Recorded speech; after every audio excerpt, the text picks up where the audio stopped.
प्रस्तुत प्राप्त प्रसंगी कीर्तन रूपी सेवेकरता गायलेला अभंग महान भक्त देहूची सुप्रसिद्ध साधू देवमान्य जगमान्य संतमान्य हिंदू हृदय सम्राट वारकरी संप्रदायाचे कळस श्रीमंत श्री जगद्गुरु तुकाराम महाराज यांचा चार चरणाचा एक वारकरी संप्रदायातली विशिष्ट आणि अलौकिक साधना सांगणारा हा अभंग आहे.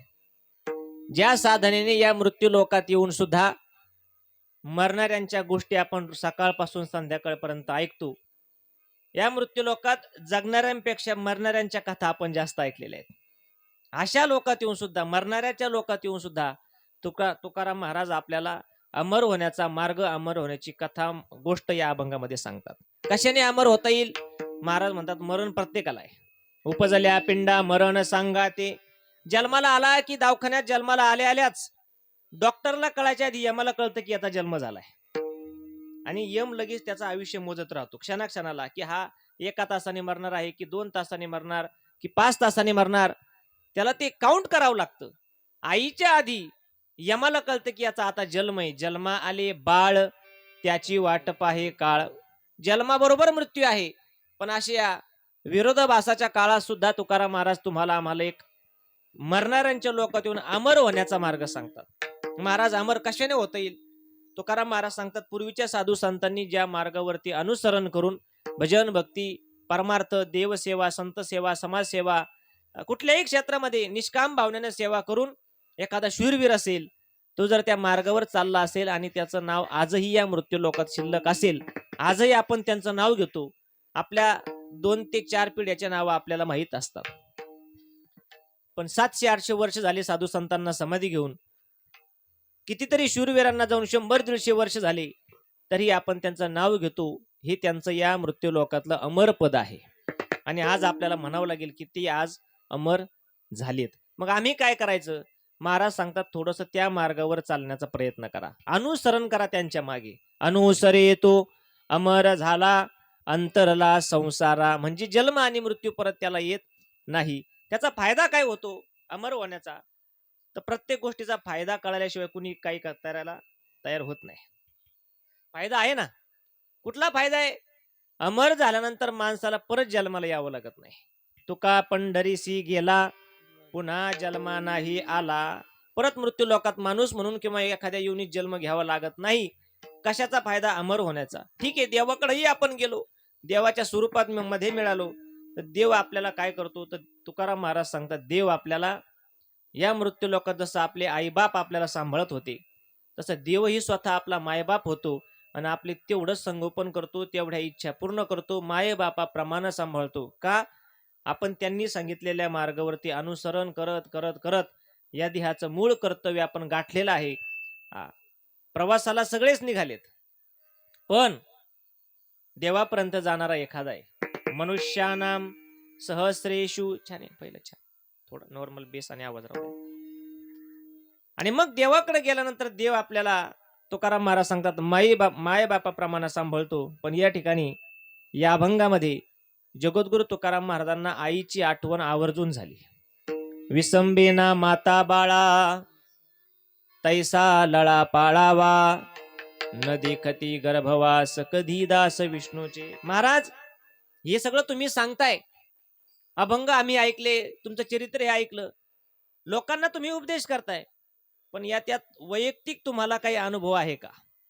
की भजन भक्ती परमार्थ समाजसेवा देशसेवा भूतदया प्राणी मात्रांचं कल्याण करणं, एखाद्या अनुसरणाच्या रस्त्याने आपण गेलो तर त्या मार्गावर गेल्यानंतर देव आपली इच्छा पूर्ण करतो, देव आपल्याला घ्यायला येतो, आपलं रक्षण करतो. तुकाराम महाराज सांगतात मी लोकांचं सांगत नाही, मी स्वतःच सांगतो. 3 लोकांवर सत्ता असणारा देव, स्वर्ग मृत्यू आणि पाताळ, या 3 लोकांचा जो मालक आहे, एवढा कारभार ज्याला एकट्याला बघायचा आहे, तो सगळं काम सोडून ज्यावेळेस माझं 42 वर्षाचं अनुसरण पूर्ण झालं आणि देवाच्या दारात जाण्याकरता मी उभा राहिलो त्यावेळेस देव सगळं काम सोडून मला घेण्याकरता देहू गावात आला. पिवळा पितांबर कैसा गगनी झळकला गरुडावर बैसोनी माझा कैवारी आला. कशाचा परिणाम? माझी जी शरणागती होती, जे अनुसरण होतं ते देवाकडे होतं. संतांचं अनुसरण संतांच्या दिशेने होतं, देवाच्या दिशेने होतं, पंढरपूरच्या वारीच्या दिशेने होतं. प्रपंचामध्ये सुद्धा अनुसरण असतंय. कुठेतरी शरणागती असावी लागते. अनुसरण म्हणजे शरणागत व्हावं लागतं. ज्याचं ज्या क्षेत्रात अनुसरण आहे, शरणागती आहे, त्याला ते क्षेत्र त्या ठिकाणी अमर करत असते. पुढे आपण बोलू या विषयावर. पण दादा आज गेलेत. आपल्या महाराष्ट्राचं एक वैभव, बोलण्यातलं वैभव, राजकारणातलं वैभव, बोलण्यातला निडरपणा, धाडसी बोलणं, विनोदाचं बोलणं, आता त्यांना स्वर्गीय म्हणावं लागेल. स्वर्गीय कैलासवासी अजितदादा पवार ज्यांना आज निधन झालं, बऱ्याच लोकांना माहीत नसेल, आज निधन झालं. पण त्यांचं क्षेत्र त्यांना आता अमर करून जाईल की राजकारणातलं एक धाडसी व्यक्तिमत्व, विनोदानं बोलणारं, समाज कल्याण करणारं. आपण पदामुळे किंवा पक्षामुळे एखाद्या व्यक्तीकडे वाईट नजरेनं बघत असतो की तो त्या पक्षाचा आहे म्हणून तो वाईट आहे. माणूस म्हणून त्याच्याकडे बघा, त्याच्यामध्ये गुणदोष आपल्याला दिसणार नाही. पण दादा राजकारणात होते म्हणून दादांना राजकारणच अमर करून गेलं. कारण त्यांचं अनुसरण, दिवसभराची पळपळ, कुठेतरी विमानात निघाले होते प्रायव्हेट जेटमध्ये सकाळी आणि त्या विमानानेच त्यांचा अपघात केला. ते पळपळ सुद्धा त्यांची धावपळ समाजाकरता होती. एखादा समाज क्षेत्रात काम करतोय त्याला ते क्षेत्र अमर करतोय, त्याचं नाव त्या क्षेत्रात घेतल्याशिवाय ते क्षेत्र पूर्ण होत नाही. गाडगे बाबा नावाचे महान साधू होऊन गेले. लहानपणी त्यांना डेबूजी म्हणायचे. आई म्हणली, बाळा काय करतोस? काय नाही आई, थोडस गावात झाडून घेऊन येतो मंदिरासमोर. बरोबर, घेतो ना, चांगलंय, पण आयुष्यभर ही साधना करत राहशील का? तर हो म्हणले आई, मी आयुष्यभर स्वच्छता करत राहील. गाडगे बाबांनी लहानपणापासून शेवटपर्यंत स्वच्छतेचा संदेश महाराष्ट्रामध्ये भारतभर दिला. स्वतःच्या अंगावर कपडे नव्हते त्यांच्या. त्यांचं कीर्तन म्हणजे एवढा आमच्यासारखा डामडौल नव्हता. पण संध्याकाळी मंदिराच्या प्रांगणामध्ये बसायचं, दिवसभर गाव स्वच्छ करायचं, फाटके कपडे घालायचे. अहो कपडेही नसायचे अंगावर. कपडे एका टेलरकडे गेले, म्हणले आम्हाला गाडगे बाबांचा ड्रेस शिवून द्या. भक्तीतलं अनुसरण, प्रपंचातलं अनुसरण बघा काय करतंय. म्हणले गाडगे बाबांचा ड्रेस शिवता येणार नाही हो. कसं काय शिवता येणार नाही? तुमचं नाव तर फार मोठं आहे म्हणले टेलरमध्ये. नाही म्हणले त्यांचा ड्रेस नाही शिवता येणार कारण ते ड्रेस घालत नाही म्हणले. मग गाव झाडताना कुठे एखादा भगवा कपडे पडलेला दिसला की गाडगे बाबांनी तो घ्यायचा आणि पहिल्या चिंधीला बांधायचा. चिंधीला चिंधी, चिंधीला चिंधी, चिंधीला चिंधी बांधत त्यांचा पोशाख तयार झाला.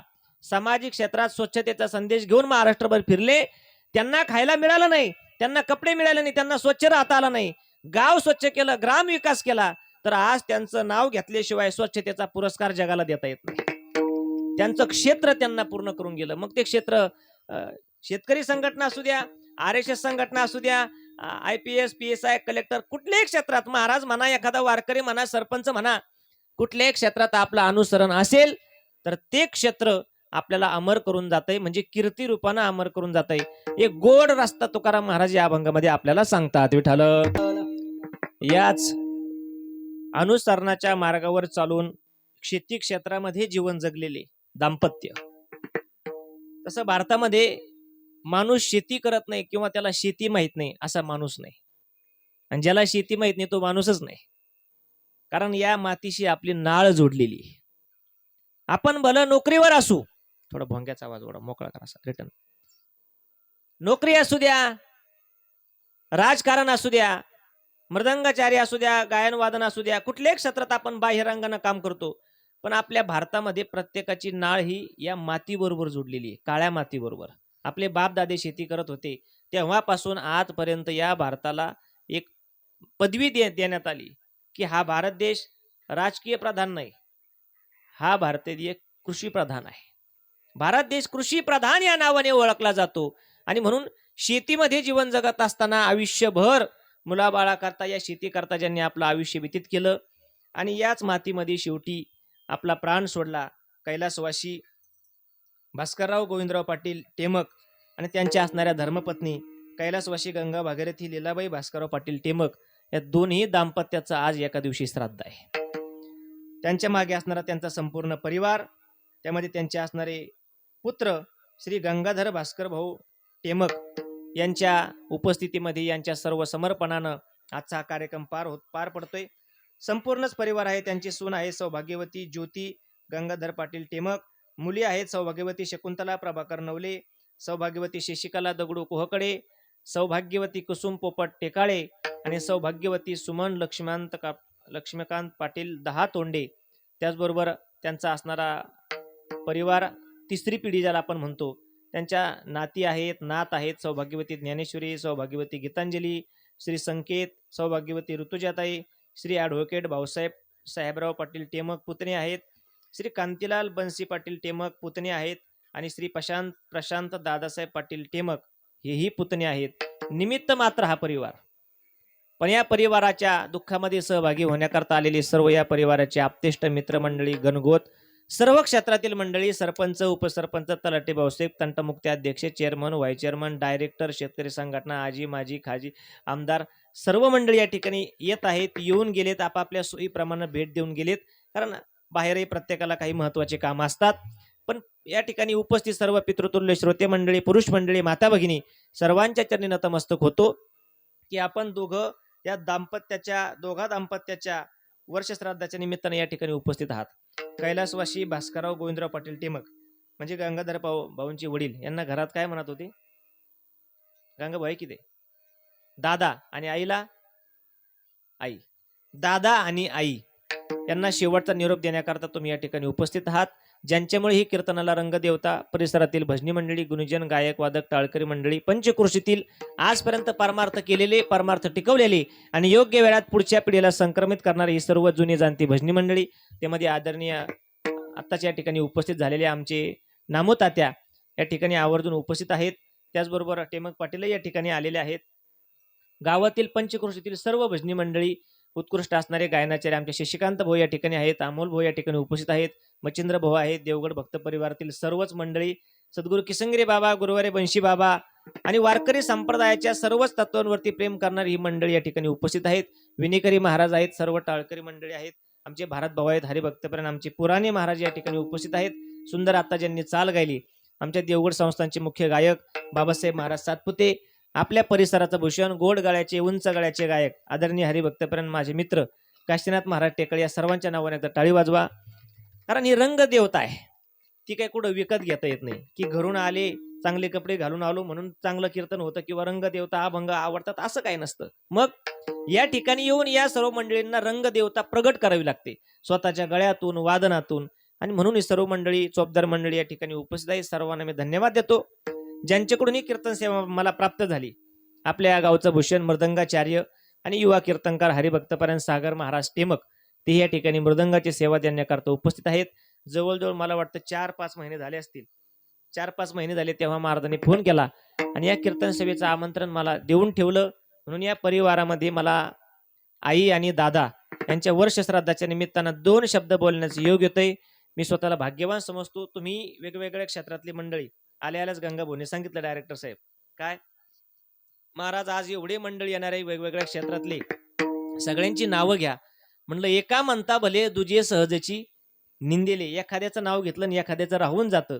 त्यामुळे मी कोणाचीच नावं घेत नाही, सर्वांच्या चरणी नतमस्तक होतो. आता सगळेच परिचयाचे आहे, पण अनावधानाने एखादा नाव राहून जातं आणि सगळ्यांची नावं घ्यायला एक जुने कीर्तनकार होते, ते म्हणले तुमच्या घरी तरी तुमची नावं घेतात का? अहो घेतात. संक्रांतीला आमच्या माता माऊल्या काय म्हणतात त्याला, कोड उखाणा घेऊन नाव घेतात. पण या ठिकाणी वर्णाविते थोरी एका विठ्ठलाची कीर्ती मानवाची गाऊ नये. सुंदर या कार्यक्रमाकरता ज्यांचा मंडप, साऊंड सिस्टीम लाभली, आपल्या परिसराचं भूषण, जिथे जिथे मोठमोठे कीर्तनकार मंडळी असतात त्यांची प्रथम आठवण केली जाते आमचे जगदीश भाऊ दळे आणि त्यांचा चॅनल दळे मंडप. या दोन्ही बंधूला मी धन्यवाद देतो आणि अगदी अल्प वेळेमध्ये माझी कीर्तन सेवा पार पाडण्याचा प्रयत्न करतो. विठ्ठल. हार्मोनियमची साथ देण्याकरता आमचे गणेश महाराज या ठिकाणी उपस्थित आहेत. वर्ष श्राद्धाच्या निमित्तानं कीर्तन सेवा आहे, म्हणजे नैमित्तिक कीर्तन सेवा आहे. तशी माझ्या समोर बसलेली सर्व ज्येष्ठ श्रेष्ठ मंडळी, वेगवेगळ्या क्षेत्रात काम करणारी, अनुभवानं पिकलेली, परमार्थ करून पिकलेली. कारण आपला चेहरा सांगतो की आपण परमार्थिक आहे की नाही. आणि हा परिसर भाग्यवान आहे की गुरुवारे बंशी बाबांनी इथं परमार्थाचं उभं पीक लावलंय. ज्ञानेश्वरी पारायणच्या रूपानं हा सर्व परिसर, जिथे जिथे साधू संत जन्माला आले नाही, अवतरित झाले नाही, त्या परिसराची थोडी अवकाळा जाऊन बघा. ज्ञानेश्वरी नाही, गाथा नाही, भजन पूजन नाही, कीर्तन नाही, राजकारण असतं. राजकारणातही एवढं राजकारण असतं की शेजाऱ्याबरोबर माणसं नीट बोलत नाही. मी या पक्षाचा, मी त्या पक्षाचा. पण ज्ञानोबरांची कृपा आहे आपल्या तालुक्यावरती की आपण सर्वजण मांडीला मांडी लावून या ठिकाणी बसलो. कुठल्याही जातीचा असू, भले कुठल्याही क्षेत्रात काम करू, कोणाचा स्वभाव काय असू, विरोधी पक्ष नेता असू, पण या धर्ममंडप मध्ये आल्यानंतर आपण मांडीला मांडी लावूनच बसतो. का? या भूमीत ज्ञानोबरांनी पसायदानासारखं महान तत्व जगाला दान दिलंय की जे अमेरिकेचे राष्ट्राध्यक्ष त्यांनी सुद्धा त्यांच्या विधानसभेमध्ये तिथं लावलं. कशा करता? ती प्रार्थना ही जगा करताय, एका विशिष्ट जाती करता नाही, एका विशिष्ट देवाला सुद्धा हात जोडायला सांगितले नाही. मग त्या देवाला हात जोडा. कुठल्या? भजिजो आदी पुरुषी. भजिजो कृष्णाला नाही, भजिजो राम नाही, मग आदी पुरुष जो प्रथम आहे, मग तो कोणत्याही जातीचा असो त्याला हात जोडा.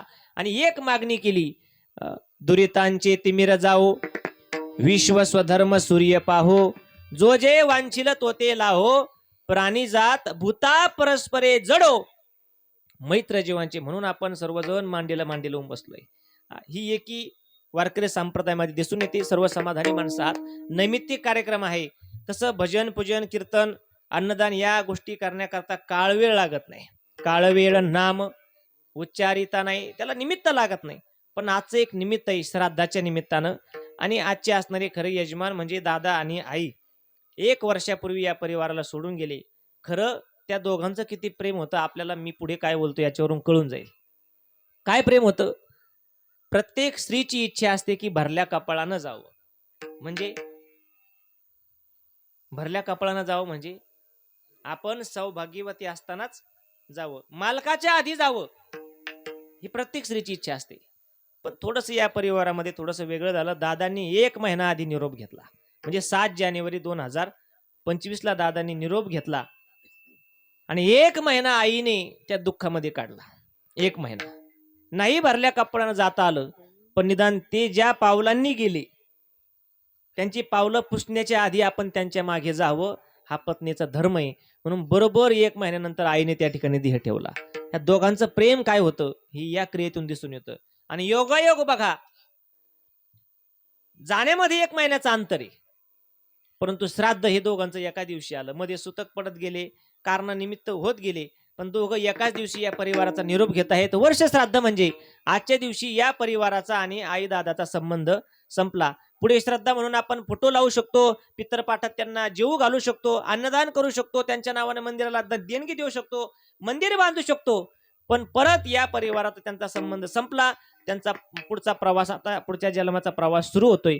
एका दिवशी गंगाभाऊचा निरोप आई आणि वडील घेत आहेत. पत्नीचा धर्म बघा, पतीच्या सुखामध्ये सुख आणि पतीच्या दुःखामध्ये दुःख मानण्याचा धर्म हा स्त्रीचा असतो. प्रभू रामचंद्र वनवासाला जाणार होते. रात्री कळालं की उद्या जी राजगादी मिळणार होती ती आता भरताला द्यावी लागणार. आणि भरताला राजगादी देऊन आपण या राज्यात थांबणार नाही का? वनवासाला जाण्याची पितृ आज्ञा मिळाली म्हणून वनवासाला जायचंय. नवीन नवीन लग्न झालेलं होतं. राजवस्त्र काढून टाकले, धनुष्य हातामध्ये घेतला, भगवे वस्त्र परिधान केले, जे केस खांद्यावरती मोकळे सोडले होते प्रभू रामचंद्रांनी त्याचा बुचुडा बांधला आणि निघायचंय. लक्ष्मणजी मध्ये आले. दादा कुठे चाललात? वनवासाला चाललोय. कोणी पाठवलं तुम्हाला? पितृ आज्ञा मिळाली. मला तुम्ही फक्त आज्ञा द्या म्हणले, त्यांचा शिरच्छेद करतो मी. अरे बाबा, कुणाचा शिरच्छेद करतोय? त्या वडिलाचा की ज्या वडिलाने आपल्या जन्माकरता पुत्र कामिष्ठी यज्ञ केला होता.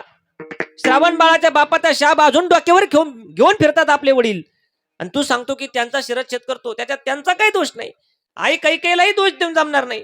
हा दोष माझ्या प्रारब्धाचा आहे. दैवजात दुःखे भरता दोष ना कुणाचा, पराधीन आहे जगती पुत्र मानवाचा. लक्ष्मणाला थोडस बाजूला ठेवून मी तुमच्या बरोबर येतो म्हणले. लक्ष्मणजी तर निघालेच, पण आईचा धर्म काय असतो, पत्नीचा धर्म काय असतो तुम्हाला कळून जाईल. ज्या सीतेबरोबर लग्न झालंय, राजाची कन्या आपल्या दारात आली, श्रीमंताची कन्या आहे, जिचे पाऊल अजून कधी भूमीवर पडले नाही, अशी राजकन्या, आणि तिच्याबरोबर आपण लग्न केलंय. तिला 2 गोष्टी सांगून जाव्यात की सीते, मी जातो बाय, आता 14 वर्ष तुझा माझा भेट होणार नाही, माझा संबंध नाही राहणार, 14 वर्ष मी वनवासात चाललोय. हे शब्द त्या ठिकाणी सीतामाईने ऐकले की मी तुमचा निरोप घेण्याकरता आलोय जानकी.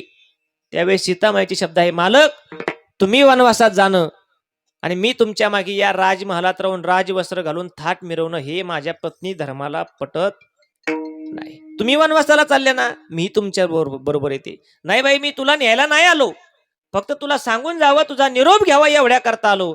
त्यावेळेस सीतामाईचे शब्द आहे आणि आईचे सुद्धा शब्द 1 महिना हे म्हणत असतील दादांना, मालक तुम्ही गेलात पण तुम्ही माझा निरोप घेऊन नाही गेलात, मी तुमच्या मागे येते. निरोप कसला माझा घेता, निरोप कसला माझा घेता, जेथे राघव तेथे सीता, जेथे राघव तेथे सीता. अगं जानकी, तुला माहिती की मी कुठे चाललो? मी वनवासात चाललोय. हिंस्र पशु असतील, तुला पाय पाय चालावं लागेल, पायात खाडावा नाही, राक्षस आहे, तुला कंदमुळं खावे लागतील. मालक, तुम्ही जर माझ्या बरोबर असाल तर मी सुखात सुख मानते, दुःखात दुःख मानायला तयार आहे. वनवासाला मी घाबरत नाही. वनवासाची मला न भीती, संगे आपण भाग्य विधाता, भाग्य विधाता, भाग्य विधाता, जेथे राघव तेथे सीता. हे उदाहरण आपल्याला हे सांगतंय, खरी पतिव्रता माऊली मालकानंतर आयुष्य जगत नाही. म्हणून जुन्या काळात सती जाण्याची प्रथा होती, थोडीशी वाईट होती म्हणून ती बंद केली. पण कुठल्याही स्त्रीला वाटत नाही की आपले मालक नसताना आपण या प्रपंचात जीवन जगावं. नाही, आईने बरोबर 1 महिन्याने निरोप घेतला आणि दोघांचं प्रेम या आजच्या कार्यातून दिसून येतंय. दोघांचं श्राद्धही एका दिवशी आलंय. म्हणून आम्ही सर्वजण आईला आणि दादाला निरोप देण्याकरता या परिवारावर प्रेम म्हणून या ठिकाणी उपस्थित आहोत. विठ्ठल विठ्ठल. आणि गोड जगद्गुरु तुकाराम महाराजांचा अभंग आहे. या अभंगामध्ये तुकाराम महाराज प्रत्येकाचा धर्म सांगतात, प्रत्येकाचं अनुसरण सांगतात. अनुसरण म्हणजे काय? तर माझं कर्तव्य काय आणि त्या कर्तव्यावर पाऊल ना पाऊल चालणं, पुढे किती संकट येऊ द्या, त्याला अनुसरण म्हणतात. कितीतरी लोकांनी अनुसरणामध्ये आपला जीव दिला, प्रसंगी त्या क्षेत्रातून बाहेर आले नाही, पण भक्ताचं अनुसरण हे देवाकडे असावं. गंधमादन नावाचं एक वानर होऊन गेलं रामायणामध्ये. काय नाव होतं त्याचं? गंधमादन. का? त्याच्या शरीरातून सुगंध बाहेर येत होता. जन्मताच त्याला सुगंध होता, जसा हरणीला कस्तुरी असते एखाद्या, तसा तो गंधमादन नावाचा वानर होता. त्याला कुंभकर्णाने पकडलं आणि त्याला दाबलं हातामध्ये. चिरफिर चिरफिर करत होतं, नाकातून तोंडातून रक्त येत होतं. कुंभकर्णाने त्याला विचारलं, अरे बारीक आहे बाबा तू, पण राम सेनेमध्ये आहेत, मला तुझं विशेष वाटतंय, मला तुला मारू वाटाना, एक काम कर फक्त, मी तुला एका क्षणात सोडून देतो. त्याचं अनुसरण बघा, त्याची निष्ठा बघा. एका क्षणात तुला सोडून देतो, फक्त एवढं म्हण मी रावणाच आहे. माकड होत. इथं मतदानाच्या आदल्या दिवशी बदलणारे माणसं हजारो भेटतात. अरे माकड होत ते. जनावराला सुद्धा अनुसरण कळालं या भारतामध्ये. भारत देश उगाच साधू संतांच्या नावाने ओळखला गेला नाही. दाबलं त्याला परत. तो म्हणला, नाही, मी रावणाचं म्हणून जगण्यापेक्षा रामाचा म्हणून मरण्यात तयार आहे. ही भक्तीतलं खरं अनुसरण आहे. जटायू नावाचा पक्षी होऊन गेला. रावणाने वेगवेगळ्या प्रकारचे आमिष दाखवले, जाऊ दे मला सीतेला घेऊन.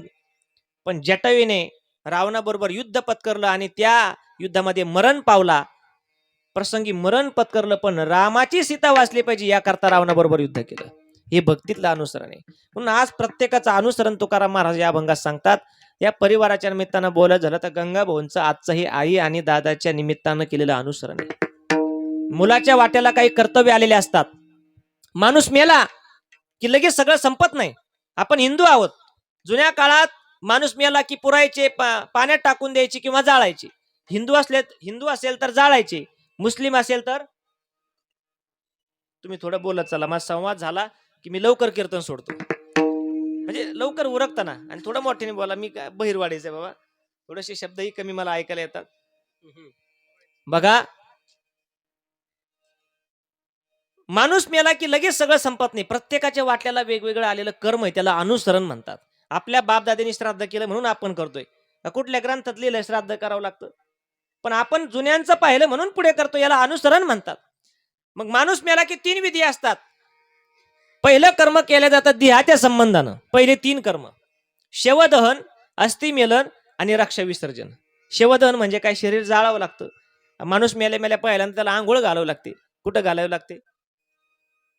1 कोटीचा बंगला असला तर नाही, बंगल्यात नाही घालता येत, दारात घालावं लागते. एका आजीला विचारलं मी, आजी दारात का आंघोळ घालतात, घरात घालायला काय अडचण आहे? नाही म्हणली, भाऊ घरात आंघोळ घातली तो जर घरातून बाहेरच निघला नाही तर असं होत नाही. त्यालाही कर्म आहे का, त्याची वासना घरात गुंतू नये. माणसाचं शरीर मेलं म्हणजे त्याचे ज्ञानेंद्रिय कर्मेंद्रिय शांत झालेत, त्याचा आत्मा 13 दिवस या घराच्या अवतीभोवती फिरत असतो, त्याला वासना देह मिळत असतो. 10व्यापर्यंत वासना देहाला इच्छा करण्याची त्या ठिकाणी परवानगी दिली जाते, की तू या परिवाराकडे काय मागायचं ते मागून घे.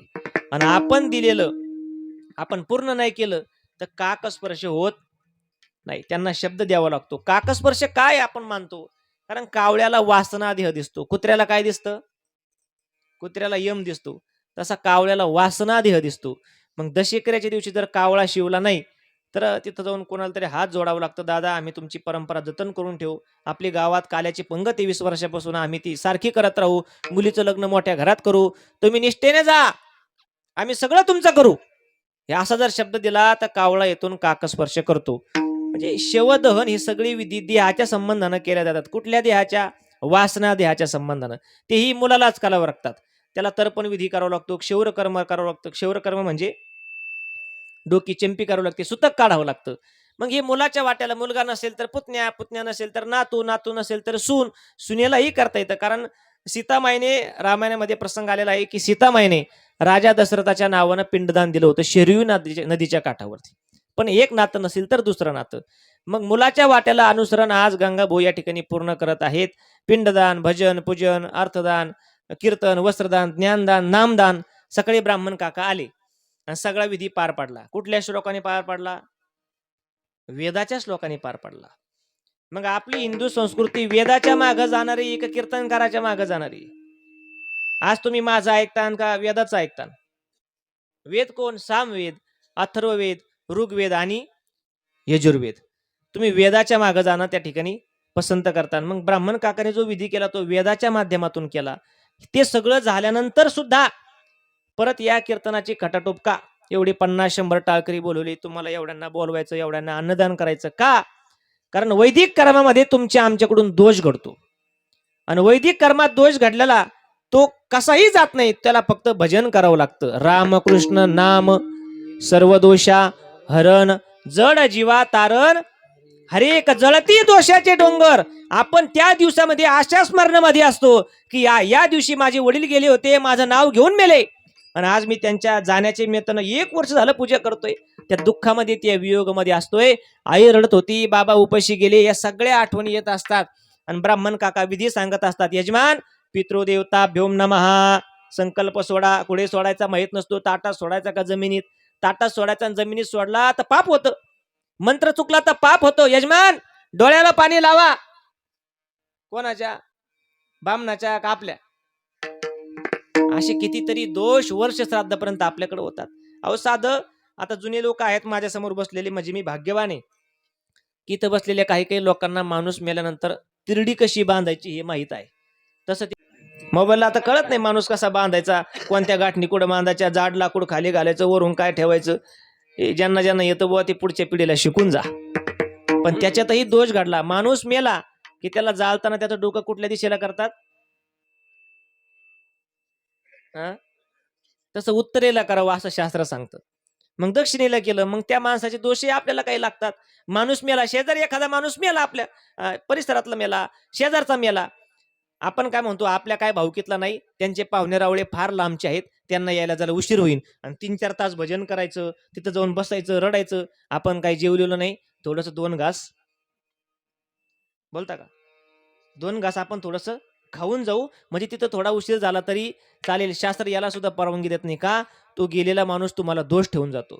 माणूस मेल्यानंतर कमीत कमी 3 तास त्याला जाळू नये, कमीत कमी 3 तास त्याला जाळू नये. आणि त्या 3 तासात त्याला जाळेपर्यंत, गेल्याची घटना ऐकल्यापासून परिसरात त्या माणसाला जाळेपर्यंत, त्याचा कपाल मोक्ष होईपर्यंत, कपाल मोक्ष म्हणजे कवटी फुटणं, तोपर्यंत त्या माणसाला तिथं काही खाता येत नाही. आपण जर जेवण करून गेलो तर तोही दोष आपल्याला लागतोच ना. मग आपल्या घरात अडचण येतात. म्हणून आज काही माणसं श्राद्धाचं खात नाही. श्राद्धाचं खाल्ल्यावर तसं काही होत नाही बरं का. कारण अन्नामध्ये दोष नसतो. अन्न हे पूर्ण ब्रह्म आहे. पण माणूस गेल्या गेल्या जर ह्या गोष्टी घडल्या तर मग दोष लागतो. तो दोष कशाने जातो? या भजना पूजनाने ती जागा पवित्र होते, तो परिसर पवित्र होतो आणि गेलेल्या व्यक्तीच्या पदरात पुण्य पडतंय. म्हणून आजच्या या सगळ्या गोष्टी कराव्या लागतात. पण काय आहे, आज समाजामध्ये असा एक वर्ग फिरायला लागलाय की जो दुसऱ्याकडून सगळं करून घेतो. मला वाटतं तुम्ही भजन करावं, टाळी वाजवावी, पण मी 22 तास काय करतो हे तुम्हाला माहित नाही. दुसऱ्याकडून करून घेणारे वर्ग भरपूर आहे. ज्याचे हरिपाठ पाठ नाही, त्याचा बाप मेला तर श्राद्ध करावं लागतं, पिंडदान करावं लागतं, गायक वादक भजनी मंडळ एवढा सगळा खटाटोप करावा लागतो ज्याचे हरिपाठ पाठ नाही त्याच्या. आणि ज्याच्या वेद पाठ आहे, 4 शास्त्र, 4 वेद, 6 शास्त्र, 18 पुराण, अनेक ग्रंथांचा अभ्यासक असा एखादा पंडित, त्याचा बाप मेला तर आपल्या हिंदू संस्कृतीत अजून श्राद्ध मी पाहिलं नाही. ज्याच्या वेद पाठ आहे, ज्याला शास्त्र चांगलं कळतंय, त्याचे घरचे कोणी गेले तर श्राद्ध आपल्याला बघायला भेटत नाही. आणि आपल्यासारखे ग्रामीण भागातले साधे भोळे लोक 1-1 वर्ष 2-2 वर्ष आईबापाच्या स्मरणात रडतात. थोड्याशा अडचणी आल्यात एखाद्या पंडिताकडे जातात. हो, घरात काय सुख नांदना भाऊ, वडील गेलेत. म्हणले तुम्हाला पितृदोष आहे. कुणाला? ज्याचे हरिपाठ पाठ नाही त्याला पितृदोष आहे, आणि ज्याचा शास्त्र पाठ आहे त्याला पितृदोष लागत नाही का? तुम्ही रोज श्राद्धाला जाता, दशक्रियेला जाता, पिंडदान विधी जाता, 13व्याला जाता. तुम्ही एखाद्या वैदिकाच्या श्राद्धाला गेले का? वैदिक कळालं का? वैदिक म्हणजे ब्राह्मण नाही. 4 वेद जुन्या काळात त्यांना वैदिक म्हणायचे. 4 वेद, 6 शास्त्र, 18 पुराण, पुराणांचा अभ्यासक, कथा वाचक, अशाचं एखादं श्राद्ध पाहिलं तुम्ही कधी? मग आपल्याच वाट्याला का आलं? एखादा म्हणतो नाही घातलं तुम्हाला अमुक करावं लागेल, तमुक करावं लागेल, तुमच्या घरात अचानक माणूस मरेल, ज्याला आपण पितृदोष म्हणतो. पण ज्ञानोबा सांगतात तुम्हाला काही खटाटोप करण्याची गरज नाही. तुमच्या सरळ भावनेनं ज्या दिवशी तुमचे वडील मेले, आई गेली, तुमच्या स्मरणाने गेली, तुमचं नाव घेऊन गेली, असू द्या, कुठलाही दिवस असू द्या, पण तो दिवस एक ध्यानात ठेवा. माता पितर मरणे अंकित जे दिवस. काय करायचं? तुमच्या आईपतीप्रमाणे एवढं श्राद्ध करा. नाही करता आलं तर कुत्र्याला भाकर टाका, गावरंग गायला एक चतकुर भाकर द्या तुम्ही, आणि घरामध्ये 27 अभंगाचा हरिपाठ सरळ सरळ सरळ वाचा. चाल लावू नका, भजन करू नका, काही नाही. 5 रुपये किंमत येते हरिपाठाची, आणि सरळ सरळ हरिपाठ वाचा. तो हरिपाठ सुद्धा आपल्या पितरांना मुक्ती देण्याचं काम करतो.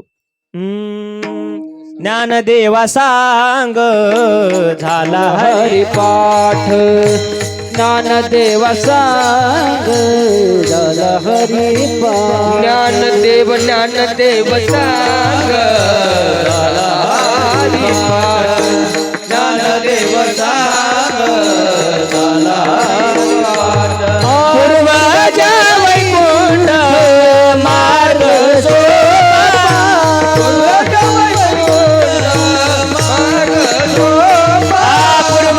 वैकुंठ, पूर्वजा वैकुंठ मार्ग सोपा.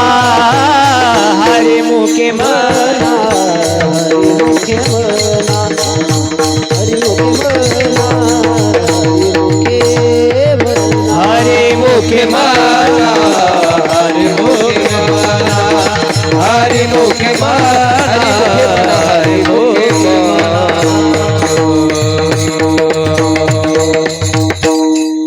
किती सोपं करून सांगितलं साधू संतांनी आपल्याला. नाही तुम्हाला मोठं काही करता येणार, पण तुमच्या ऐपतीप्रमाणे 27 अभंग, सुंदर ते ध्यान उभे विटेवरी पासून सर्व सुख गोडी, साई शास्त्र निवडी, एवढेच आपल्या आई वडिलांच्या संबंधानं घरात श्राद्धाच्या दिवशी वाचा. तरी सुद्धा त्यांना मुक्ती देण्याचं काम वारकरी संप्रदाय करतो. किती सोपं सांगितलं. आणि याकरता साधू संत या मृत्यू लोकात आले होते की एखादा विशिष्ट वर्ग तुम्हाला आम्हाला फसू नये म्हणून. तुकाराम महाराज सुद्धा 450 वर्षापूर्वी आपल्या दारात आले आणि एक अनुसरणाची एक वेगळी वाट आपल्या समोर सांगतात. कुठल्या नात्यानं? भावाच्या नात्यानं. जागा करतात. बाबा हो, मृत्यू लोकामध्ये तुमच्या कानावर रोज मरणाऱ्यांच्या घटना येतात. रोज सकाळी एक मेला तर संध्याकाळी एक मरतोय. आजा मेला म्हणून मुलगा त्याच्या विधीला गावाकडे येत असतो, पण मुलगा आणि नातू रस्त्यावर ऍक्सिडेंट होऊन आज्याला जाळायच्या आधी त्या ठिकाणी मृत्यूच्या दारात पडलेले असतात. हा मृत्यूच्या दारातला न्याय. आजा मेला पण जा मेला, बाप मसना नेला, देखत देखत ना तू पण तू तोही तैसा झाला, देखत देखत ना तू पण तू तोही तैसा झाला. उठा उठा जागा पाठी भय आले मोठे. कुणाचं भय? आपल्यावर काळ टपून बसलाय. काळ म्हणजे कोण? काळ म्हणजे निसर्ग. निसर्गालाही काळ म्हटलंय. कालचा दिवस गेला की किती पैसे दिले तरी परत आपण कालमध्ये जाऊ शकत. निघून गेला तो काळ. आपण म्हणतो काय जुना काळ होता. काळ म्हणजे गेलेली वेळ. आणि दुसरा काळ म्हणजे यम. त्याला नाव दिलंय काळ. त्याला एक विशिष्ट काम दिलंय. काय? अमक्या माणसाचा अमुक तारखेला जन्म झालेला आहे, तुला दुसरं काही काम नाही. जिल्हा परिषद, पंचायत समिती इकडे डोकं लावायचं नाही म्हणले तू फक्त त्याच्या दारात जाऊन बसायची की कधी याचं आयुष्य संपत आहे आणि कधी मी याला उचलतोय. मग घड्याळ बघत तो आपल्यावर टपून आहे. किती? घडोघडी काळ वाट याची पाहे. घडोघडी काळ वाट याची पाहे.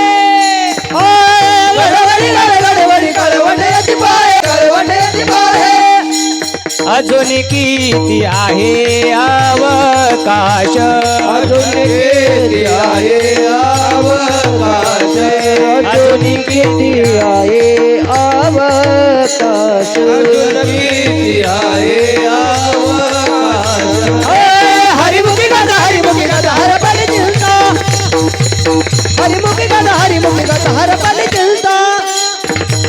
हरिमुखी गाता हरपली चिंता. हरिमुखी गाता हरपली चिंता. हरपली चिंता. हरपली.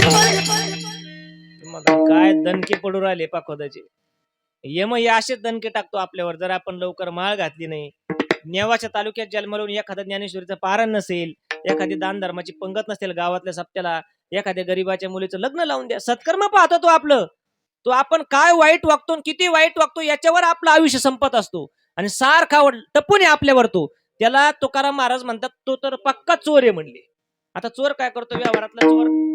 एखाद्याच्या मुलीचं लग्न असेल, तो गरीब काय करतो? रात्रंदिवस कष्ट करून 20 वर्ष त्या मुलीच्या लग्नाकरता एक एक रुपया जोडत असतो. आणि 20 वर्षाची मुलगी झाली की एखाद्या सोनाराच्या दुकानात जाऊन सोनं करून आणतो आणि घरात लपून ठेवतो. एक दिवस त्याला सोनं सांभाळायचं असतं आणि मुलीच्या अंगावर घालून तिला साळंकृत कन्यादान पृथ्वीदानाच्या समान तिला वाटी लावायचं असतं त्या बापाला. पण जसा व्यवहारातला चोर त्या शेतकऱ्याच्या कष्टावर लक्ष नाही ठेवत, कुठल्या ज्वेलर्स मध्ये सोनं खरेदी करतो. आणि सोनं खरेदी केल्यानंतर कुठल्या वाटाने जातो, कुठल्या ठिकाणी घर आहे, किती नंबरचं आहे, जवळ लिंबाचं झाड आहे का, बोरीचं झाड आहे का, नारळाचं, सगळं लक्ष ठेवतो. आणि रात्रभर त्या घरच्यांच्या झोपण्याची वाट पाहतो. कोण? कीर्तनकार, चोर. आणि ते झोपले की ते घरातले व्यवहाराच्या दृष्टीनं सोनं नाणं सगळं घेऊन जातो. तसं तुम्हाला मला मालाला सुद्धा एक एक माणूस देवाने स्पेशल ठेवलाय. त्याला तुकाराम महाराज सांगतात तो चोर आहे बाबा. चोर निजल्या. झोपेचं नाटक करतोय तो. आपल्याला वाटतंय आपल्याला कोण पाहतंय. आपण रविवारच्या दिवशी काळ्या पिशीत घेऊन जातो. आपल्याला वाटतंय पाहुणे रावळे पाहणार नाही, शेजारी पाजारी पाहणार नाही, पण तो आपल्याकडं पाहतोय. त्याला एक स्पेशल काम दिलंय. त्याला चित्रगुप्त म्हणतात. समोर आलेले सगळे चित्र तो गुप्त करून घेतो. आणि देवाला म्हणतो बघा अहो एकादश होती 31 डिसेंबरला, तरी सुद्धा हा काळ्या पिशीत घेऊन चालला होता. 31 डिसेंबरला एकादश होती. या दिवशी खाऊ नका किंवा खा या मताचा मी नाही, तो त्याचा वैयक्तिक. देवाने प्रत्येकाला, लोक म्हणतात ही शरीर जर देवाच्या सत्तेने चालतं तर देवाला कळू नाही का रविवारी आपल्याला दुकानाकडे कशाला न्यावं? सागर महाराज, देवाला कळत नाही का चाले हे शरीर? मग देवाला कळत नाही का रविवारी त्या दुकानाकडे कशाला जायचं? देव त्याच्यात फक्त चेतना निर्माण करतो. पण आपल्या कर्माचा स्वातंत्र्य भगवद्गीतेपासून सगळ्या ग्रंथापर्यंत आपल्याला दिलेला आहे. तुमचे कर्म तुम्हाला भोगावं लागेल. पण बसलाय तो चोर आपल्यावर टपून. आपण काय करतो? चांगलं वाईट सगळं. आणि झोपेचं नाटक घेतलं तुकाराम महाराज सांगतात. त्याच्यापेक्षा तुम्ही थोडंसं त्या चोरापासून सावध व्हा.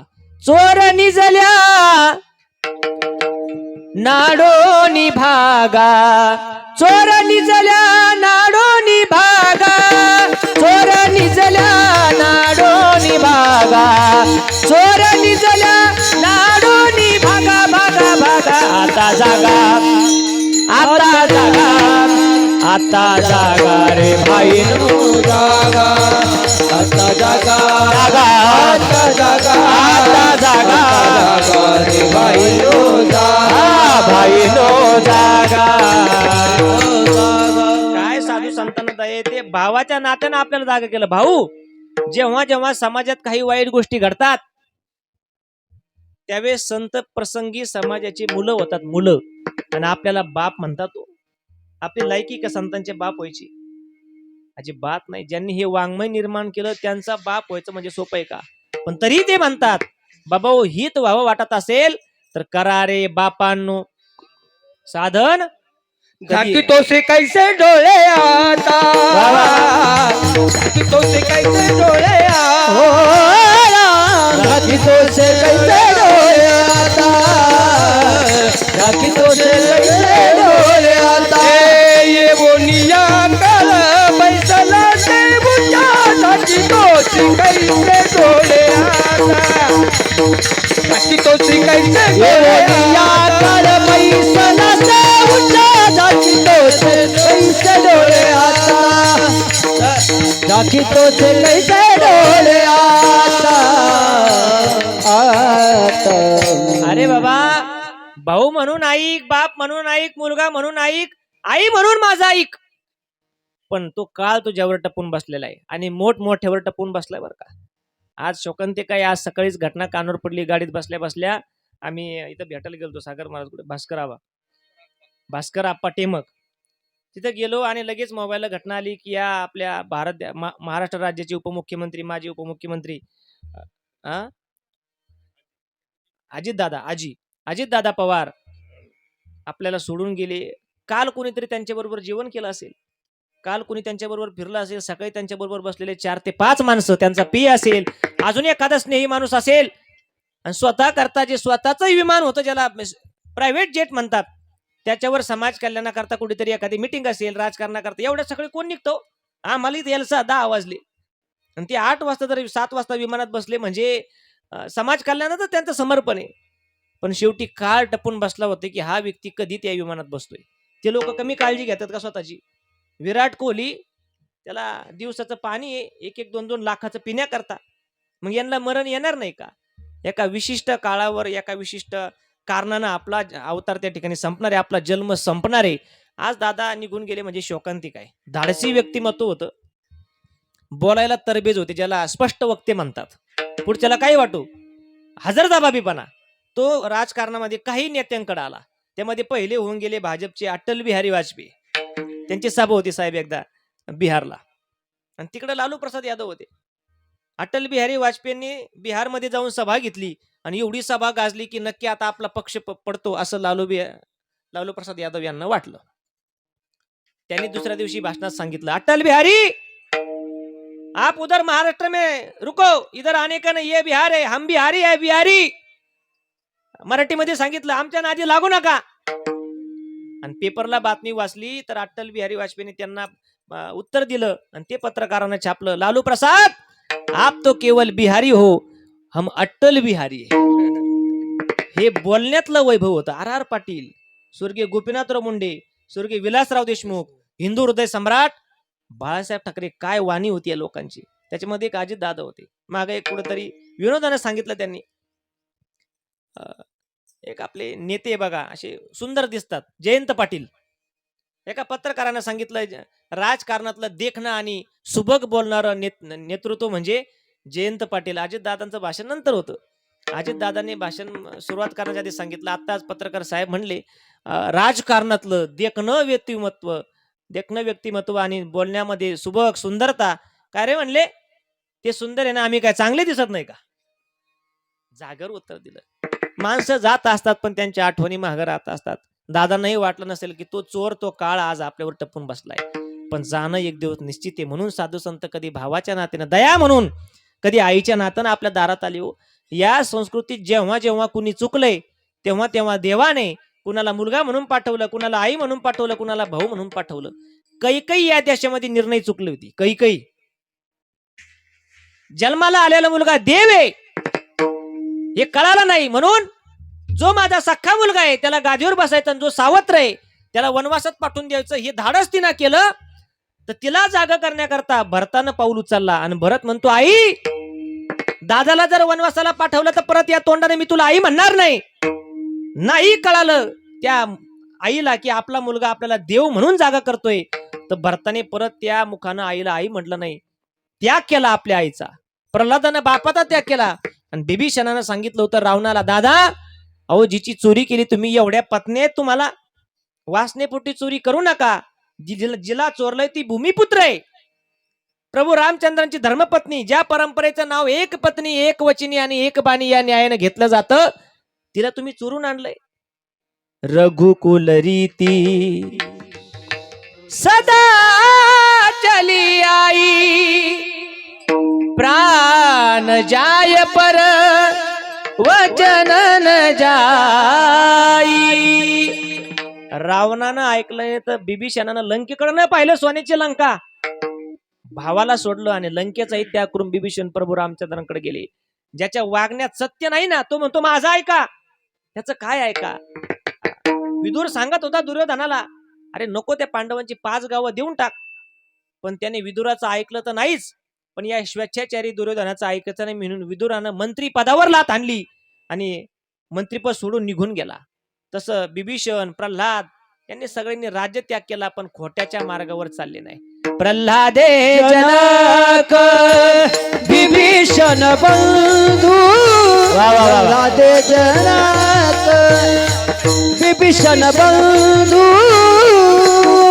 राज्यमाता निंदू भरते केली, राज्यमाता निंदू. प्रल्हादे जनक विभीषण बंधू, राज्यमाता निंदू भरते केली, राज्यमाता निंदू.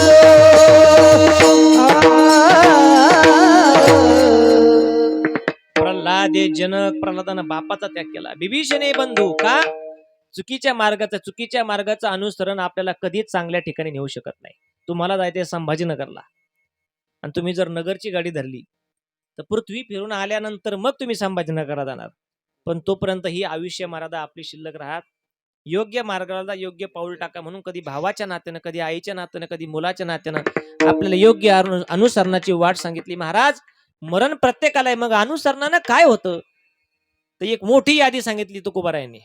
ज्यांनी भक्तीमध्ये अनुसरण केलं त्यांचं नाव आज आपल्याला 450 750 वर्षानंतर घ्यावं लागतं. निवृत्ती महाराज, ज्ञानदेव, सोपान, मुक्ताबाई, एकनाथ, नामदेव, तुकाराम महाराज, गोरोबा काका, चोखोबाराय, सावता महाराज, बहिणाबाई, सावित्रीबाई फुले, भगतसिंग, सुखदेव, राजगुरू, मदनलाल धिंगरा, अनंतराव कान्हेरे, सावरकर, यसाजी, धनाजी, बाजीप्रभू देशपांडे, छत्रपती शिवराय, धर्मवीर संभाजी महाराज, सद्गुरू गंगागिरी महाराज, सद्गुरू नारायणगिरी महाराज, श्री समर्थ सद्गुरू किसनगिरी बाबा, गुरुवारे बंशी बाबा, हे महात्मे आज आपल्यात नाहीत आणि शूरवीर सुद्धा आपल्यात नाहीत. पण आपल्याला आपल्या 5व्या पिढीचं नाव सांगता येत नाही, आपल्या पंजाचा बाप कोण होता. आणि यांची नावं का माहितीये? यांचं जे अनुसरण होतं कुणाचं? देशाकरता होतं. देव देशन धर्मा पायी प्राण घेतलं हाती, शूर आम्ही सरदार आम्हाला काय कुणाची भीती, शूर आम्ही सरदार आम्हाला काय कुणाची भीती.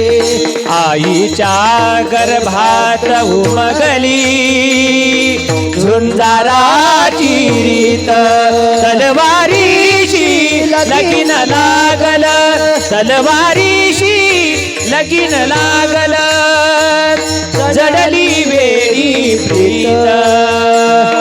लाख संकटे झेलून घेतील, लाख संकटे झेलून घेईल अशी पहाडी छाती, शूर आम्ही सरदार आम्हाला काय कुणाची भीती. शूर आम्ही सरदार आम्हाला काय कुणाची भीती, काय कुणाची भीती, काय कुणाची भीती. धर्मवीर संभाजी महाराजांसारखा एखादा महात्मा शूरवीर औरंगजेब सांगत होता, संभा तुला सोडून देतो, फक्त तू ज्या वाटेवर चालला ना, तुझं जे अनुसरण चालू आहे की आम्हाला भगवं करायचं, भगवं करायचं, भगवं करायचं. आता ती रील्स फिरते बघा इंस्टाला, कैसा फसाया, सगळं हिरवं करून टाकू असं लोक म्हणतात. पण हे भगवं होण्याकरता जे आमच्या शूरवीरांनी बलिदान दिलंय, हे रक्त या काळ्या मातीत सांडलंय, ते अनुसरण योग्य दिशेने होतं म्हणून छावा सारखा चित्रपट येतो आणि आपल्या तरुणांना सांगतो की हे बलिदान स्वतःच्या प्रपंच करता नव्हतं, हे बलिदान देश आणि धर्माकरता होतं. आणि खरंच ही लढाई कधीच जाती करता नव्हती, ती धर्माची लढाई होती. कितीतरी मंदिरात जाऊन बघा, ज्या नंदीला मुंडकं नाही तो अर्धा नंदी आजही छत्रपती शिवरायांची वाट पाहतोय की एखादा तरुण येईल आणि आमचं सगळं धर्मरक्षण करेल पुढं. हे अनुसरण आहे. मग विचारा महाराजांना, तुकोबाराय ती आज मेली म्हणजे आज इथं शिल्लक आहे का? हो आहेच. कोण? जे देशासाठी लढले ते अमर हुतात्मे झाले. सोडिले सर्व घरदार, सोडिला सुखे संसार, ज्योती समजीवन जगले ते अमर हुतात्मे झाले. सांगा महाराज, आम्हाला या मृत्यू लोकात जास्त काळ जगायचंय. आमचंही नाव अमर यादीत आलं पाहिजे. आम्हाला कुठल्या रस्त्यानं जावं लागेल? महाराज ते उत्तम रस्ता, उत्तम मार्ग अभंगाच्या पहिल्या चरणात सांगतात. अनुसरे तो अमर झाला, अनुसरे तो अमर झाला, अनुसरे तो अमर झाला, अनुसरे तो अमर झाला, अमर झाला, अनुसरे अमर झाला, अनुसरे तो अमर झाला, अनुसरे तो अमर झाला, अनुसरे तो अमर झाला. अंतरला संसारा, अंतरला संसारा, अंतरला संसारा, अंतरला संसारा, न देखती गर्भवास, न देखती गर्भवास, न देखती गर्भवास, न देखती गर्भवास, गर्भवास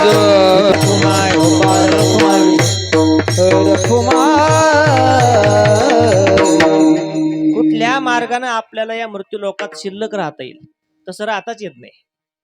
कारण की राख होते, आत्मा निघून जातो आणि आपलं नाव फार शिल्लक राहील असं आपलं वागणं पण असावं याकरता तो रस्ता तुकाराम महाराज आपल्याला सांगतात. अनुसरणाच्या वाटेने जा. अनुसरण म्हणजे काय? तर अनुसरण म्हणजे शरणागती. मग भक्ताची शरणागती देवाकडे असावी, मुलाची शरणागती आईकडे असावी. मुलाचं संपूर्ण जीवन जोपर्यंत आई आहेत तोपर्यंत, पत्नी जरी असेल पण आईनं त्याला जन्म दिलाय म्हणून मुलाचं सगळं कार्य आई करता असावं, समर्पण असावं. त्याला समर्पण म्हणतात.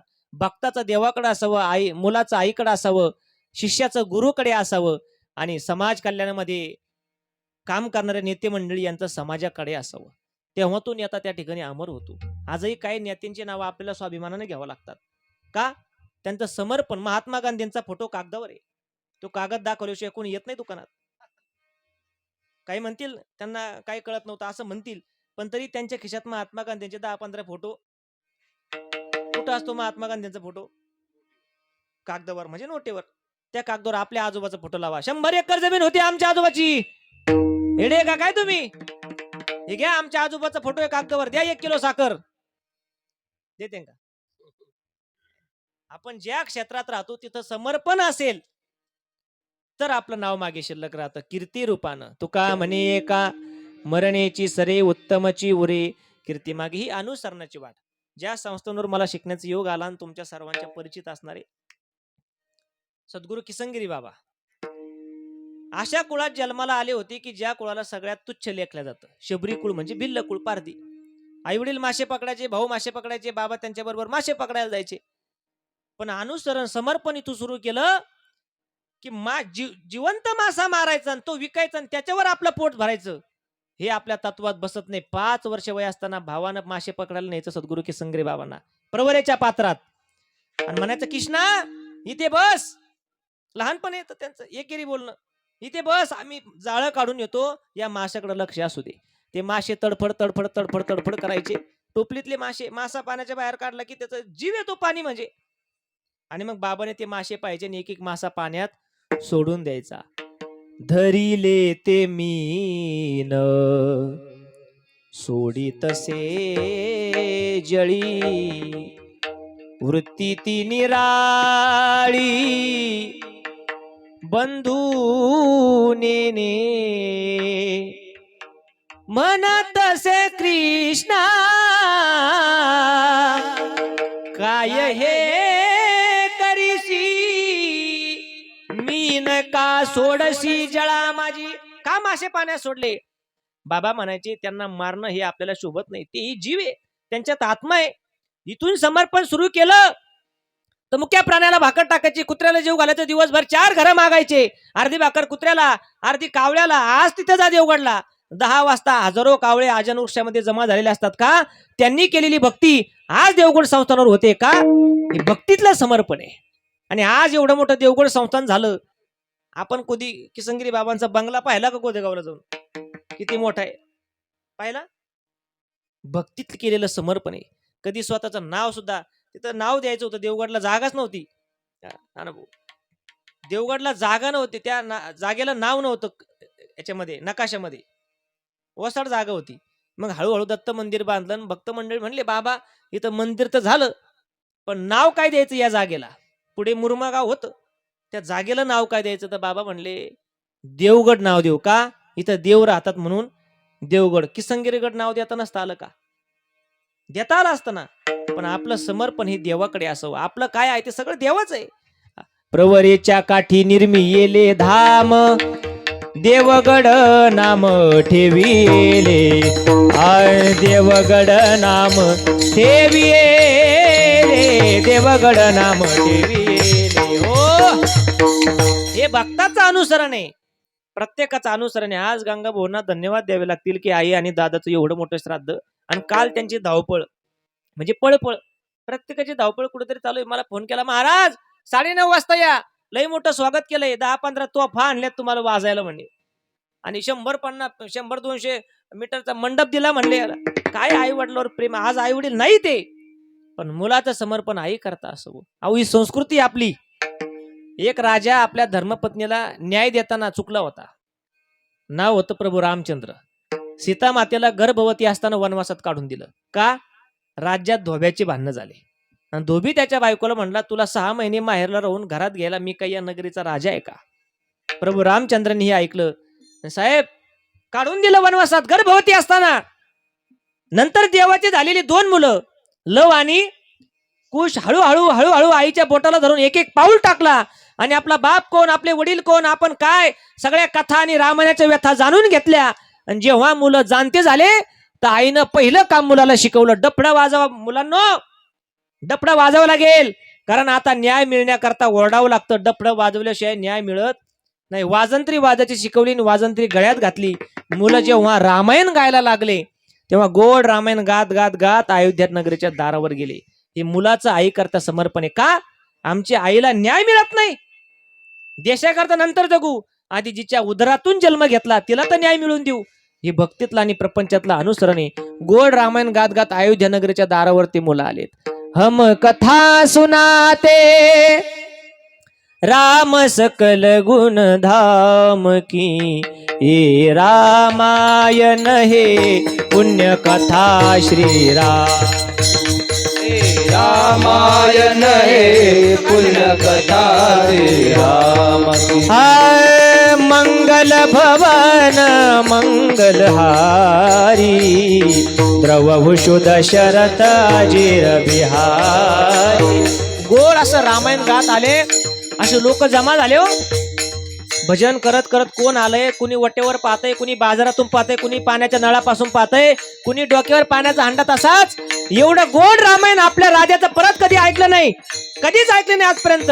विचारावं यांना, कुठून आलात तुम्ही, कोण आहात तुम्ही, एवढं गोड रामायण गाताय असं वाटतंय आमच्या देवाची मुलं आहे.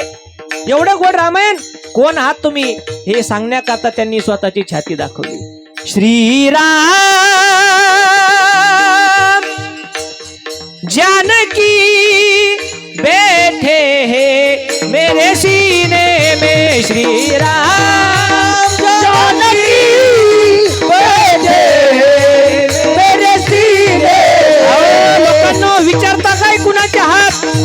अंतकरणात कुणाचं नाव आहे बघा. कोण आहे तुमच्या अंतकरणामध्ये?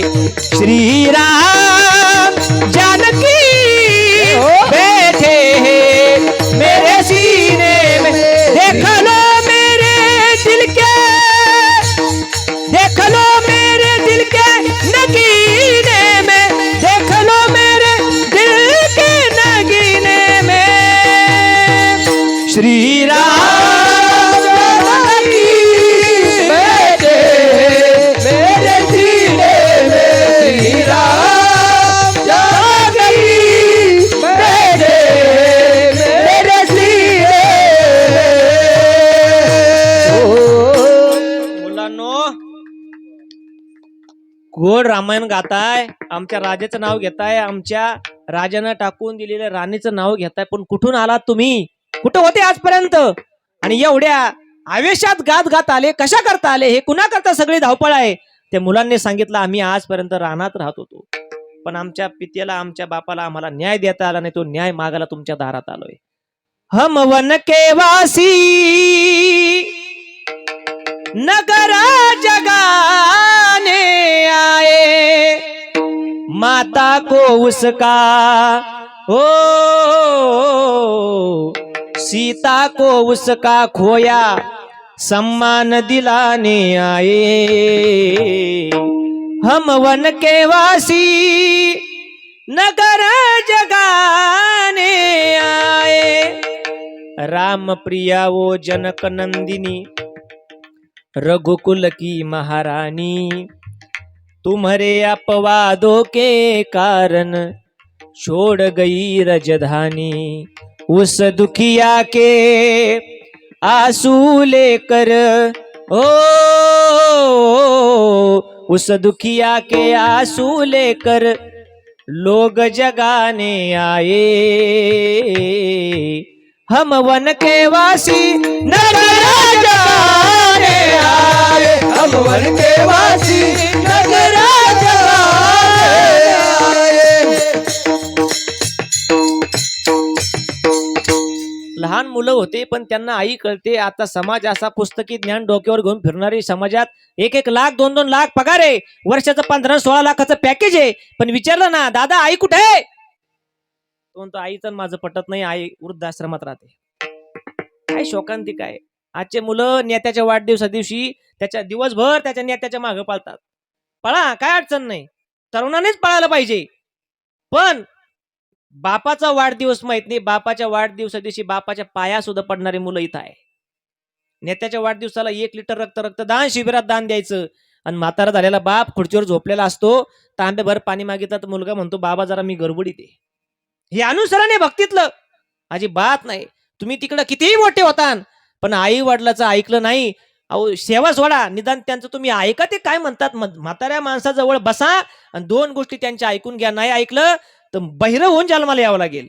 नाथ बाबा सांगतात, माता माऊली पाचारिता, शब्द नाही दिला मागुता, बहिरा झालो नर देही येता, एका जनार्दनी स्मरणाता, बहिरा झालो, बैरा झालो या जगी, बैरा झालो, बैरा झालो, बैरा झालो या जगी, बैरा झालो, बैरा झालो,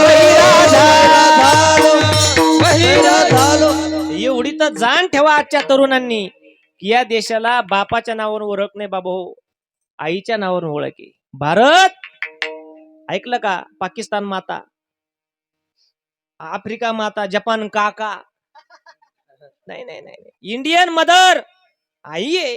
प्रत्येकाला जन्म देणारी आई आहे. देवाला सुद्धा आणि एखाद्या सामान्य लेकराला सुद्धा आई तेवढीच प्रिय असते.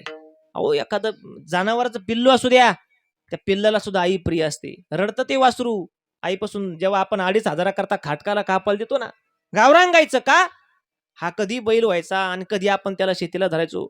जुने माणसं 2,500 करता कापायला देतात, ते रडतं आईकडे पाहून. प्रत्येकाला आई प्रिय. आईच्या विषयी जर अनुसरण चांगलं असेल तर आई मरू द्या, देहानं मरेल, पण आई तुमच्या बरोबर आत्मारूपानं, आशीर्वाद रूपानं नेहमी राहील. नाही तर तुम्ही कितीही मोठे व्हा, आई वडिलाशिवाय तुम्हाला आणि आम्हाला किंमत नाही. स्वामी तिन्ही जगाचा आई विना भिकारी, आई विना भिकारी. अहो साने गुरुजी नावाची एक लेखक होऊन गेले, फार मोठे साने गुरुजी. त्यांचा धडा होता मराठी शाळेत तुम्हाला, श्यामची आई पुस्तक होतं. साने गुरुजी बाहेर हॉस्टेलला पाठवलं साने गुरुजींना शिकायला आईने.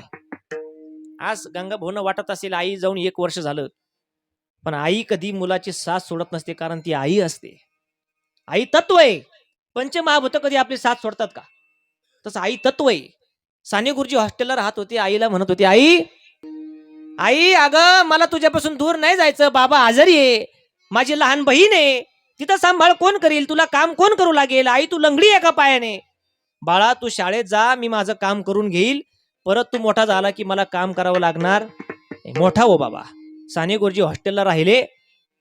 एक दिवस काय झालं, साने गुरुजीचा मित्र आणि साने गुरुजी झोपलेले असताना रात्री 12 वाजता आई स्वप्नात आली आणि आईनं मोठ्यानं आरोळी मारली, श्याम अरे बाळा मी आजारी आहे, मला भेटण्याकरता येतोस का? साने गुरुजी ताडकन उठून बसले. का? आई आजारी, आई आधीच आजारी होती, इकडे येत नव्हतो, आता स्वप्नात येऊन परत आरोळी देते. पण उठल्या उठल्या मित्रानं सांगितलं, अरे श्याम स्वप्न आहे, स्वप्न कधी खरं होत नसतं बाबा, झोप. मित्र होता तो, चांगला मित्र होता. झोपले ते परत. परत 4 वाजता साने गुरुजींना पहाटे स्वप्न पडलं. डोक्यावर मिठाच्या पट्ट्या ठेवलेल्या आहे, फाटक्या लुगड्यातली आई चुलीजवळ त्या ठिकाणी जाळ फुकते, भाकरी जळालेल्या, बाप आजारी पडलेला बहीण झोपलेली आहे. सगळं असं घराचं दृश्य समोर आलं आणि आईने मोठ्याने आवाज दिला, बाळा श्याम अरे शेवटचं तर भेटायला ये. मोबाईल नाही माझ्याकडे तुला मेसेज पाठवायला, कधी पत्र यायचं, पण मला भेटायला तू यावं ही माझी इच्छा आहे. आणि साने गुरुजी ताडकान उठून बसले, रडायला लागले. मित्रांनी विचारलं, अरे काय झालं श्याम? अरे परत आई स्वप्नात आली रे. हो काय म्हणत होती? मला भेटायला ये म्हणत होती, पण आता काय झालंय, मला जायचंय गावाकडे, पण पैसे नाही माझ्याकडे. पैसे नाही? किती रुपये लागतात? 5 रुपये लागतात रे गावाकडे जायला. येताना आईनं पैसे दिले होते, मेसचा डब्याचे पैसे भरलेत. तो मित्र म्हणला, काळजी करू नको, मी तुझी जायची व्यवस्था करतो. असा मित्र असावा. काय करायचं, तुझ्याकडे पैसे आहे का? नाही म्हणले. एक 2-4 दिवस तू मेसचा डबा बंद कर, आपण दोघं एका डब्यात जेवत जाऊ आणि तेवढे पैसे वाचव आणि मग बसचा प्रवास करून जाऊ. असा मित्र असावा. अहो आपल्या सुखात कोणी आपल्या घरात येईल, आपण घर बांधलं, एखादा घड्याळ घेऊन येईल, एखादा फोटो घेईल, पण जेव्हा आपला बाप आजारी आहे तर बापाला मागे धरायला आपला मित्र आपल्या बापाच्या मागे बसलेला पाहिजे, त्याला मित्र म्हणतात. दुःख आडवायला उंबऱ्या सारखा. भावकी नाही येत लवकर, भावकी बांधण्यात येते पण दुःखात नाही येत. दुःख आडवायला उंबऱ्या सारखा, मित्रवनव्या मध्ये गारव्या सारखा. एक मित्र म्हणतो, अरे माझ्या मित्राचे माझे भांडणं झाले, मी मेलो ना तर येणार नाही तो, पण जर नाहीच आला तर एक काम करा, माझाच हात माझ्या खांद्यावर असा ठेवा की जणू काय माझा मित्र माझ्या बरोबर जळतोय. जाळताना मला हात ठेवासा, जाळताना मला देह ठेवासा, हात खांद्यावरी ठेविल्या सारखा. एक तू मित्र कर आरशा सारखा, मित्रवनव्या मध्ये गारव्या सारखा. श्याम जातो 2 दिवसाने. निघाले 2 दिवसांनी साने गुरुजी आपल्या आईला भेटायला आजारी पडलेले आहे. काय असते आई बघा, बसमध्ये बसले, पहाटे एका बस चालकानं जंगलात सोडून दिलं, बाळा तुझे पैसे संपले, तुझा प्रवास संपला, तुला इथून जावं लागतंय. हिंस्र पशुचा आवाज घेत हनुमान चालीसा म्हणत म्हणत म्हणत भीतीनं जप जप जप पावलं टाकत टाकत साने गुरुजी गावामध्ये गेले. सकाळी 7 वाजता, 7:15 वाजता घरासमोर गेले. जी आई रात्री 12 वाजता आणि पहाटे 4 वाजता स्वप्नात आली होती, ती आई आता जिवंत नव्हती. ती आई तिरडीवर बांधलेली होती. तिचं प्रेत त्या ठिकाणी बांधलेलं होतं. लोक रडत होते. साने गुरुजी रडायला लागले. 1-1.5 तास साने गुरुजींनी आईचं प्रेत सोडलं नाही. शेवटी सगळ्या मोठ्या माणसाने त्यांना शहाण्याने चला बाजूला केलं, चल बाळा तुझ्या बहिणीला भेटून ये. 7 वर्षाची बहीण चुलीजवळ चुलीला जाळ फुंकता फुंकता झोपी गेलेली होती. तिला उठवलं. ती म्हणतं, दादा एवढे लोक का आले आपल्या घरी, आपल्या आईला का बांधलंय, आईला कुठं न्यायचंय, आई परत कधी येणार आहे? एकाही प्रश्नाचं उत्तर साने गुरुजीकडे नव्हतं. साने गुरुजींनी तिला उचललं आणि प्रेत यात्रेमध्ये राम नाम सत्य करत करत प्रेत यात्रा स्मशानामध्ये गेली. सर्व विधी झाला. सगळे विधी झाल्यानंतर पाहुणे मंडळी आले, निघून गेले. आत्या आणि मावशी फक्त 10 दिवस तिथे थांबले. आईच्या स्मरणामध्ये साने गुरुजी 10 दिवस रडत होते. दशेकऱ्याचा दिवस आला, पिंडदान विधी झालं, पिंड ठेवल्या काकस्पर्श करण्याकरता, की आता कावळा शिवला की आईचं मागं काही शिल्लक राहिलं का कळेल. कावळा जवळ आला, फांदीवर बसला. कावळा पिंडाकडे पाहतोय पण काकस्पर्श करायला तयार नाही. प्रत्येकानं आपली आई आठवा. आई काय असते? आई म्हणजे शरीर नाहीये. आई हा आशीर्वाद आहे जगाच्या मालकाने दिलेला. मातृदेवो भव, पितृदेवो भव. साने गुरुजी बघतात कावळा पिंडाकडे पाहतो पण काकस्पर्श करत नाही. घरातले आलेली माणसं हात जोडत होते तरी काकस्पर्श व्हायला तयार नाही. साने गुरुजीने जाऊन हात जोडले आणि आपल्या मनातल्या सगळ्या इच्छा व्यक्त केल्या. आई, तुला वाटतं ना तुझ्यानंतर तुझ्या लेकीचं चांगलं होणार नाही? हा दादा स्वतःचं सगळं शिक्षण पायदळी तुडवेल, परत मी हॉस्टेलला जाणार नाही, लोकांच्या रानात काम करेल, पाईपलाईनचं काम करेल, पण तुझ्या लेकीला उपाशी ठेवणार नाही. एवढ्या मोठ्या घरात लग्न करून देईन तिचं की तू मला वरून आशीर्वाद देशील. तुलाही वाटेल का हा मुलगा माझ्या पोटी जन्माला आला, मी भाग्यवान आहे. पण काकस्पर्श व्हायला तयार नाही. मावशी आली, आत्या आली, तरीही होत नाही. साने गुरुजींनी विचार केला काय आईचं मागे शिल्लक राहिलंय. डोळे झाकले. साने गुरुजींनी आपलं घर समोर आणलं. सपराचं घर, तवावरती ठेवलेला कोळशी चुलीच्या बाहेर काढलेली मोडकी बाज, बाप ज्या ठिकाणी बसायची ती जागा तशीच पाण्याचा तांब्याच्या हाची बशी ठेवलेली. आणि त्या बाजीकडे साने गुरुजींनी पाहिलं तर साने गुरुजींच्या लक्षात आला आईचा मोठा मुलगा म्हणजे मी इथं आहे, मुलगी स्मशानात आहे. पण सगळ्यात लहाना भाऊ, त्याचं नाव होतं यशवंत. 2.5 महिन्याचा मुलगा झोळीत झोपलेला होता आणि त्याच्याकडे कुठल्याच प्रेत्यातल्या माणसाचं लक्ष नव्हतं, एकही नाही. आणि मग साने गुरुजींनी लहान्या भावाला उचललं आणि पळत पळत पळत पळत स्मशानामध्ये गेले. तिथं पिंडदान चालू होते, तिथं गेले आणि त्या बाळाला त्या पिंडाजवळ ठेवलं आणि आईला म्हणले, आई, याच्यात तुझा जीव गुंतला होता. आई काय असते? आईला माहिती हा बहिणा जीव लावणार आहे, तिथं शिक्षणही करणार आहे, पण माझ्या 2.5 महिन्याच्या लेकराला कोण दूध पाजील, कोण आपल्या स्तनातल्या 2 दुधाच्या धारी त्याच्या मुखामध्ये टाकेल, ही आईचं तत्व आहे, आईचं प्रेम आहे. आई काय स्पर्श करायला तयार नाही. शेवटी बहिणीचं हृदय बहिणीनं जाणलं. कोकणची मावशी आली, पिंडाजवळ येऊन हात जोडले. यशोदे, जा म्हणले मोकळ्या मनानं, काय राहिलं तुझं माग? श्याम त्या बहिणीचं बघून गेल, म्हणले हा जो जन्माला आला 2.5 महिन्याचा हा तुझा नव्हताच, मी तुला सांभाळायला दिलं होतं. असं म्हणून आपल्या स्तनातल्या 2 दुधाच्या धारी त्या लहान मुलाच्या घशामध्ये टाकल्या आणि पदर टाकला आणि पटापटा 10-12 मुके घेतले. मंडळी, झाडावरचा कावळा उठला आणि एका क्षणात पिंडाला स्पर्श केला. ही आईची माया आहे. तुकाराम महाराज सांगतात, या मायेने जगाचा मालक आपल्याला सांभाळतो. अभंगाचं 3रं चरण. विसंबेना माता बाळा, विसंबेना माता बाळा, विसंबेना माता बाळा, विसंबेना माता बाळा, विसंबेना माता बाळा, बाळा, विसंबेना माता बाळा, माता बाळा, विसंबेना माता बाळा, विसंबेना माता बाळा. ओ तैसा लळा पाळावा, तैसा लळा पाळावा, न देखते गर्भवास, न देखते गर्भवास, न देखते गर्भवास, न देखते गर्भवास.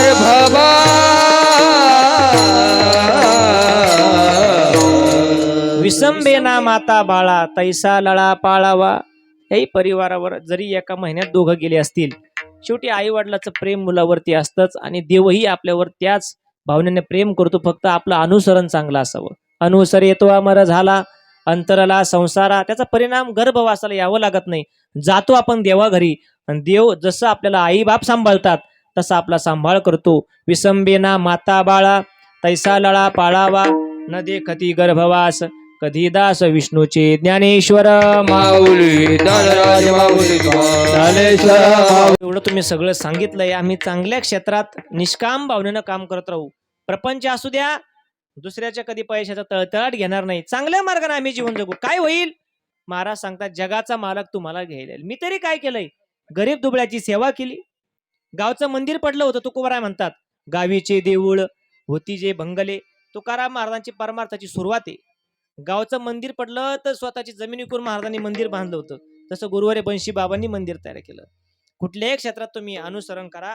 महाराज सांगतात, जगाचा मालक सगळं काम सोडून तुम्हाला न्यायला येतो. अभंगाचा ते शेवटचं चरण. त्रिभुवनी उपरने घालून घ्या तुम्ही. सत्ता वाणी जाती सत्ता त्रिभुवनी जाची सत्ता सत्ता त्रिभुवनी जाची सत्ता त्रिभुवनी जाती सत्ता त्रिभुवनी जाती सत्ता त्रिभुवनी जाची सत्ता त्रिभुवनी जाची सत्ता उपरने घालून वेळ लागेल. रक्षित नंतर उपरने घालू नका, वेळ लागेल. एक जण मोकळे करा. रक्षित झालिया न देखती गरीब वासा न देखती गरीब वासा कधी दास विष्णूचे कधी दास कधी दास विष्णूचे कधी दास विष्णूचे कधी दास कधी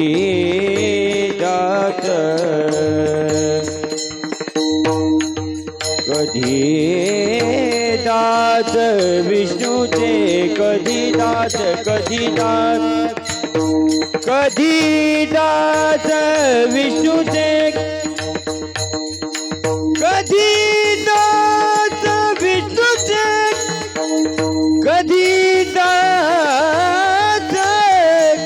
विष्णूचे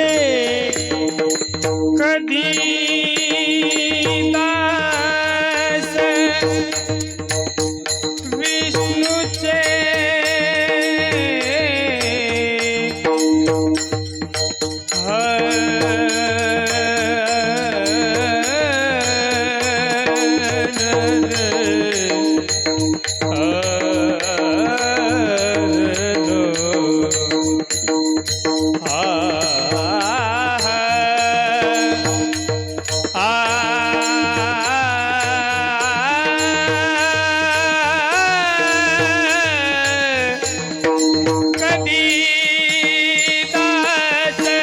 विष्णूचे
कधी दास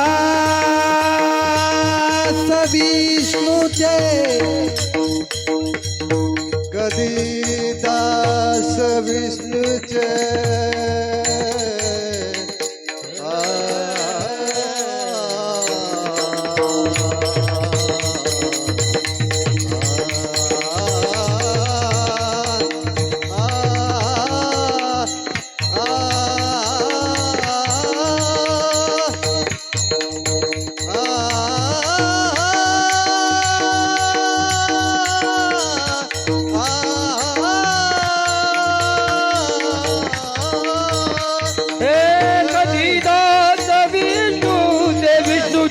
ते खाली गरीब वास ते खाली गरीब